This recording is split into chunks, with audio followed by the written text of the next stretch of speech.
बुजायनाय आरो जों बुजिनायनि सम फैदों आरो जों साफ्रोमबो एनडिएफबि नि आगुनि दैदेनगिरि जोंनि सोद्रोमाफोरा बेखौ बुजिनांगोन रन्जन दैमारिया मा खारनाव जेलनिफ्राय दिनैसिमबो गवाखै सोर मानो बख'नो नागिराखै आं बुजिदों जोंनि फंबायमोना बुजिबाय बे बाथ्राखौ मानोना बे मोनसे जोंनि साइकोलजिकेल वारनि मोनसे थीम जानानै फैदों 2 नम्बराव जोङो सावरायनि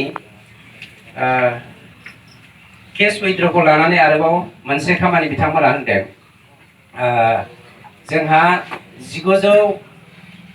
1986 मायथाइनि 3 अक्ट'बरावनो एनडिएफबि नि गायसन सान 2020 मायथाइनि 27 जानुवारियाव जोंना एनडिएफबि नि 34 बोसोर सोमावसारनायनि थामथि एकर्डनि गेजेरजों जोङो माखासे फिथाइखौ मोननो हाबाय बे फिथाइखौ मोननो हानायनि गेजेरजों जोंहा माखासे केस उइथड्रफोर दङ नङा बे केस उइथड्रनि बाथ्राखौ लानानै बिथांमोना मा होनदों सोर माने एनडिएफबिल' नङा बेवहाय 6000 सो मानसिया केस नांनानै दङ एनडिएफबि नङै जोंनि पाब्लिक मानसिफ्राबो जाय मानसिफ्रा दिनै केसा बिसिना लाइभआवनो दङ ना जोबलांबाय बे बुस्थुखौ दिनैसिमबो मिथिया खिन्थु जों बिजिरनानै नायदों गोबां मानसियानो दाबो केसा दङ दानिया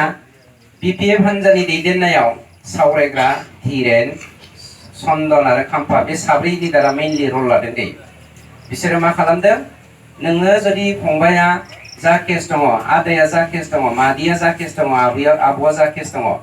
नोङो जिखि राजखान्थि हान्जायाव थायाथों मानो केसखौ उइथड्र खालामजानो लुबैदोंबा बिपिएफआव हाबफै बेफोरबायदि सिगिसखौ खालामनानै मानसिफोरखौ केस उइथड्र खालामनायनि थाखाय बिथांमोना मोनसे इमोसनेल मोनसे ब्लेकमेलिं खालामबाय दङ आं जोंनि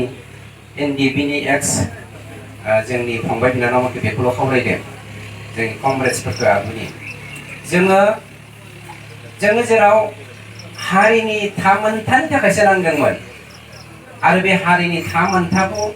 नांनायनि फिथाइखौ जों दिनै मोननो हादों दा बेखौ बिथांमोना पार्सनेल बेनिफिटनि थाखाय ब्लेकमेलिं खालामनानै जा खामानिखौ मावनो थांगासिनो दङ नोंथांमोना बेखौ दा खालाम मानोना जोङो अलरेडि इउपिपिएल हान्जानिफ्राय जोंनि बिटिसि हालामनि 4 जिल्लानि कर्टनि आन्दार सिङावहाय जेसेबां हाजार केस दङ बे केसफोरखौ जों बहनजोबना लाखाबाय बेवहाय सोरखौबा इमोसनेल एटाचमेन्ट खालामनाय ब्लेकमेलिं खालामनो नाङा जास्ट नोंथांमोना बेखौल' बुं जोङो जोंनि हान्जानिफ्राय बे खामानिखौ मावबाय केसनि थाखाय नोंथांमोना सिन्था खालामनो नाङा बेसेबां पुलिस आउटपस्ट दङ बा पुलिस स्टेशन दङ बा कर्ट दङ बे केसफोरखौ जोङो माबानानै कालेक्सन खालामनानै खेबसेनो फोजोबनायनि राहा लामाखौ जों लाखाबाय होननानै जोंनिफ्राय बुंबानो जाबाय जोङो सावरायग्रा बायदि हिरेन बायदि 400 केस बुथुमनानै बे 400आबो ओरैबायदि नै फंबाय नोङो जुदि जोंनो भट होआबा बिपिएफनि मिटिङाव फैयाबा नोंनि केसखौ जोङो उइथड्र खालामहोआ नै मादै नोंनिखौ जों बिदिबो खालामा होआ होननानै जों बुंनो नाङा आरो जों बुङाबो मानो